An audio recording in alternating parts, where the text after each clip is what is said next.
வணக்கம் கேளீர். எல்லாரும் எப்படி இருக்கீங்க? நம்ம எல்லாருக்குமே எது ரொம்ப நல்லதோ அது சாப்பிட கொஞ்சம் கஷ்டமா தான் இருக்கும் இல்லைங்களா? ஏன்னா அதனோட டேஸ்ட், டெக்ஸ்சர் இதெல்லாம் நம்மளுக்கு செட் ஆகாது. சில பேருக்கு பை நேச்சர் அவங்களுக்கு அது ஒரு அலர்ஜிய கிரியேட் பண்ணலாம். அந்த மாதிரி எல்லாரும் மோஸ்ட்லி எல்லாரும் வெறுத்து ஒதுக்குற ஒரு வெஜிடபிள் தான் இந்த பாவக்கா. இத செய்ற விதத்தில செஞ்சா ரொம்பவே சூப்பரான வெஜிடபிள். ரொம்ப ஹெல்த்தியான வெஜிடபிள். அத அ இன்னைக்கு நான் ஸ்டஃப்டு பாவக்கா அப்படின்ற ரெசிபி நான் செஞ்சு காமிக்கிறேன். அ பாவக்கா சாப்பிடுறதுனால என்னெல்லாம் பெனிஃபிட்ஸ் அப்படின்றத தெரிஞ்சுக்கிட்டே நாம இந்த ரெசிபி எப்படி செய்றதுன்றத பார்க்கலாம். ஸோ நான் ஃபர்ஸ்ட் இந்த சின்ன பாவக்கா குட்டி பாவக்கா இருக்கும் இல்லையா? அத வாங்கிட்டு வந்திருக்கேன்.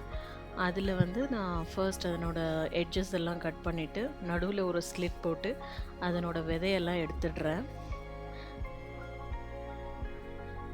ஸோ ஃபர்ஸ்ட் பாவக்கா சாப்பிடுறதுல என்ன பெனிஃபிட் அப்படின்னு பார்த்தீங்கன்னா, இதில vitamin A, B, C, beta carotene அப்படின்ற ஃப்ளேவனாய்ட்ஸ் இருக்கு. லூட்டின், இரும்புச்சத்து, ஜிங்க், பொட்டாசியம், மேங்கனீஸ், மெக்னீசியம் அப்படின்ற மினரல்ஸும் இருக்கு. இப்போ பார்த்தீங்கன்னா, நான் இந்த பாவக்காயில சால்ட் தடவி வைக்கிறேன். இத சால்ட் தடவி ஆல்மோஸ்ட் ஒரு 20 மினிட்ஸ் அப்படியே விட்டுருங்க. இதில உங்களுக்கு தண்ணி வெளிவிடும். அதில ஆல்மோஸ்ட் உங்களுக்கு கசப்பு இந்த உப்பு எடுத்துரும். அதுக்கப்புறம் இந்த பாவக்காய் நம்மளோட சுவாச கோளாறுகள சரி பண்ணும். லைக் இந்த ஆஸ்துமா, சளி பிடிக்கிறது, இருமல் மாதிரியான பிரச்சனைக்கெல்லாம் இது ஒரு நல்ல சொல்யூஷனா இருக்கும். அதுக்கப்புறம் கல்லீரல இது பலப்படுத்தும். டெய்லி நீங்க ஒரு டம்ளர் பாவக்காய் ஜூஸ் எடுத்துட்டு வந்தீங்கன்னா, ஈரல் சம்மந்தப்பட்ட எல்லா பிரச்சனைகளுக்குமே இது ஒரு சொல்யூஷனா இருக்கும். அண்ட் நோய் எதிர்ப்பு சக்தி. அ பாவக்காயோ இல்ல அதனோட இலையோ சுடு தண்ணியில போட்டு நல்லா வேக வச்சு டெய்லி சாப்பிட்டுட்டு வந்தீங்கன்னா, உங்கள எந்த நோய் அண்டாம, நோய் தொற்றுகள் அண்டாம, உங்களோட பாடியோட ஆன்டிபயோட்டிக் சிஸ்டம அது உங்களோட இம்யூனிட்டி சிஸ்டம் அது இன்க்ரீஸ் பண்ணும். அதுக்கப்புறம் சரி இதனால ஸ்கின் கேர் ஏதாவது நம்ம பண்ண முடியுமா? அப்படின்னு சொல்லி கேட்டா, அதுவும் இந்த பாவக்காயால பண்ண முடியும். நீங்க ரெகுலரா பாவக்காய் சாப்பிட்டுட்டு வந்தீங்கன்னா, உங்க ஸ்கின்ல இருக்கிற அந்த பிம்பிள்ஸ் எல்லாமே போகும். அது மட்டும் இல்லாம அந்த கருப்பு தழும்புகள் இருக்கும் இல்லையா? ஸ்கார்ஸ், பிளாக் மார்க்ஸ் இருக்கும் இல்லையா? அதெல்லாமுமே போகும். ஸோ மீன்வைல் இப்போ நம்ம அதில உப்பு தடவி வச்சாச்சு.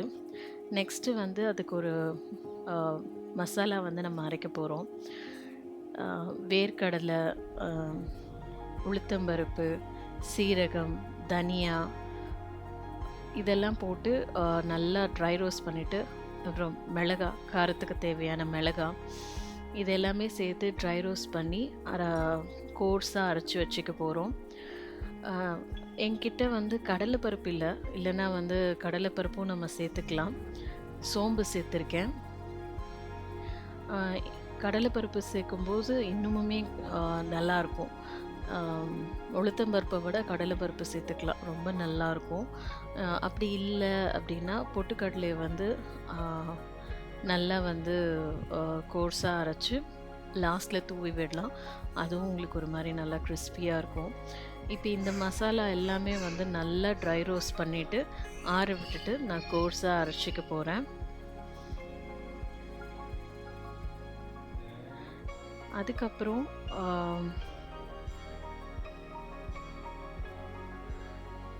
நான் ஸ்கின் கேர் பற்றி சொல்லிட்டு இருந்தேன் இல்லையா?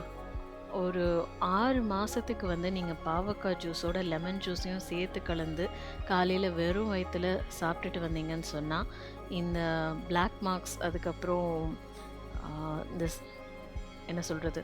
இந்த பிம்பிள்ஸ் எல்லாம் போறத நீங்க கண்கூடா பார்க்கலாம். இப்ப நான் இந்த பாவக்காய ஸ்டீம் பண்ணி எடுத்துக்க போறேன். அ நான் ஆல்ரெடி 20 மினிட்ஸ் அந்த உப்புல ஊற விட்டது, அந்த தண்ணியெல்லாம் இதுவாயிடுச்சு. ஸோ நான் இப்ப இத ஸ்டீம் பண்ணி எடுத்துக்கிறேன். அதுக்கப்புறம் நீரிழிவு நோய், டைப் 2 டயபெட்டிஸ் இருக்கிறவங்க இத கண்டிப்பா எடுத்துக்கணும். ஆம், இதை வந்து பாவக்காய் ஜூஸாக எடுத்துக்கும்போது இதில் இருக்கிற ஒரு வகையான வேதிப்பொருள் வந்து இன்சுலின் மாதிரி செயல்பட்டு ரத்தத்தில் இருக்கிற சுகர் லெவலை கண்ட்ரோலில் வைக்கிறதுக்கு யூஸ் ஆகுது. இப்போ நான் இந்த பாவக்காயை நல்லா ஸ்டீம் பண்ணி எடுத்துட்டேன். ஸோ இதனோட மசாலா வந்து இப்போ நான் வந்து ப்ரிப்பேர் பண்ண போகிறேன். கடாயில் எண்ணெய் விட்டுட்டு நான் ஒரு 2 பெரிய வெங்காயம் வந்து கட் பண்ணி சேர்த்துருக்கேன். நீங்கள் எவ்வளோ பாவக்காய் எடுக்கிறீங்களோ அதுக்கு தகுந்த மாதிரி நீங்கள் வெங்காயம் சேர்த்துக்கோங்க. எவ்வளோக்கு எவ்வளோ வெங்காயம் போடுறீங்களோ அவ்வளோக்கு அவ்வளோ சூப்பராக இருக்கும். நீங்கள் வந்து இந்த மசாலா வந்து நீங்கள் வெறுமனே கூட சாப்பிட்லாம், இந்த ஸ்டஃபிங்கை. ஸோ அதுக்கப்புறம் பாவக்காயில் ஒரு முக்கியமான பெனிஃபிட் என்னென்னா, கான்ஸ்டிபேஷன் ப்ராப்ளம் வந்து இந்த பாவக்காய் வந்து கிளியர் பண்ணுதுன்னு சொல்கிறாங்க. ஏன்னா இதில் நிறைய ஃபைபர் இருக்குது. அதனால் அது ஃபுட்டை நல்லா டைஜஸ்ட் பண்ணி ஈஸியாக அந்த வேஸ்டெல்லாம் வந்து வெளியே தள்ளுறதுக்கு ரொம்ப யூஸ்ஃபுல்லாக இருக்குது அப்படின்னு சொல்கிறாங்க. அதுக்கப்புறம் கிட்னிக்கும் வந்து இது ரொம்பவே ஹெல்ப்ஃபுல்லாக இருக்குது அப்படின்னு சொல்கிறாங்க. தென் ஹார்ட் ப்ராப்ளம்ஸ், பாவக்காய் வந்து நீங்கள் டெய்லியுமே சாப்பிட்டுட்டு வந்தீங்கன்னா உடம்பில் இருக்கிற கெட்ட கொழுப்பெல்லாம் நீக்கி உங்களோட ஹார்ட் ப்ராப்ளம்ஸ் எல்லாம் வர்றதுக்கு கம்ப்ளீட்டாக வந்து தடுக்கிறதுக்கு வந்து இந்த பாவக்காய் வந்து உங்களுக்கு ஹெல்ப்ஃபுல்லாக இருக்கும். நான் வந்து இப்போ இந்த வெங்காயம் ரோஸ்ட் ஆன உடனே நம்ம அரைச்சி வச்சுருந்த அந்த பவுட்ரை வந்து இதில் சேர்த்துட்டேன். பார்த்தீங்கன்னா எப்படி கோர்ஸாக அரைச்சிருக்கேன்னு உங்களுக்கே தெரியும்.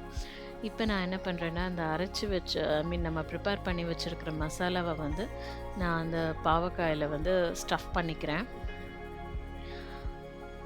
அதுக்கப்புறம் பாவக்காய் வந்து கேன்சருக்குமே வந்து ஒரு நல்ல ரெமெடி அப்படின்னு சொல்கிறாங்க. ஏன்னா கேன்சர் செல்ஸ் நம்ம உடம்புல வந்து ஸ்ப்ரெட் ஆகிறத இந்த பாவக்காய் தடுக்குது அப்படின்னு சொல்கிறாங்க.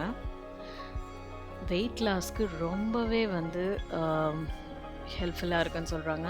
ஏன்னா இதில் ஆன்டி ஆக்சிடென்ட்ஸ் நிறைய இருக்குது. இது வந்து நம்மளோட தேவையில்லாத ஃப்ளஷ் வளர்கிறத வந்துட்டு தடுக்கிறதுக்கான ஆன்டி ஆக்சிடென்ட்ஸ் எல்லாமே இந்த பாவக்காயில் இருக்குது. அதனால் வந்து இது நம்ம பாடியில் நல்ல டைஜஷனை உண்டாக்கி நல்ல ஒரு நம்ம பாடிக்கு தேவையான சத்துக்கள் எல்லாம் உறிஞ்சப்பட்டு சீக்கிரமே வெயிட் லாஸ் பண்ணுறதுக்கு வந்து யூஸ் ஆகுது. ஸோ ஃபைனலி நம்ம வந்து இந்த பாவக்காயை ஸ்டஃப் பண்ணி இப்போ ஷாலோ ஃப்ரை பண்ணுறோம்.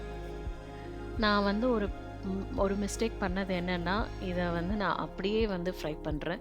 நீங்கள் இந்த மசாலா வெளியே வராமல் இருக்கிறதுக்கு வந்து நல்லா ஒரு நூல் போட்டு கட்டிட்டு அதுக்கப்புறமா வந்து ஷாலோ ஃப்ரை பண்ணிங்கன்னா நம்ம ஸ்டஃபிங் வந்து வெளியே வராமல் இருக்கும். அண்ட் ஃபைனலாக பாகற்காய் மட்டும் இல்லாமல் பாகல் பழமும் வந்து யூஸ்ஃபுல்லாக இருக்கும்னு சொல்கிறாங்க. எங்கன்னா பெண்களோட மாதவிடாய் ஒழுங்கின்மையை சரிப்படுத்துறதுக்காக இந்த பாகல் பழம் யூஸ் ஆகுதுன்னு சொல்கிறாங்க. விச் மீன்ஸ் இர்ரெகுலர் பீரியட்ஸை வந்து சரி செய்யும்னு சொல்கிறாங்க. ஸோ ஃபைனலி நான் வந்து மிச்சம் இருக்கிற அந்த க்ரௌண்ட் மசாலாவையும் வந்து சேர்த்து நல்லா ஃப்ரை பண்ணி எடுத்துக்கிட்டேன். எங்கள் வீட்டில் அன்றைக்கி முருங்கைக்கீரை சாம்பார், அது கூட வந்து இந்த பாவக்காய் ஸ்டஃப்டு ஃப்ரை, ஹிந்தியில் வந்து கரேலா ஸ்டஃப்டு ஃப்ரை அப்படின்னு சொல்லுவாங்க. அதை வந்து நான் சைட் டிஷ்ஷாக வச்சுட்டு சாப்பிட்டேன். ரொம்ப பிரமாதமாக இருந்தது. துளி கூட கசப்பு இல்லை, அவ்வளோ டேஸ்டியாக வந்திருந்தது. நீங்களும் இதை செஞ்சு பார்த்து என்ஜாய் பண்ணுங்கள். கமெண்ட்டில் எப்படி இருக்குன்னு சொல்லுங்கள்.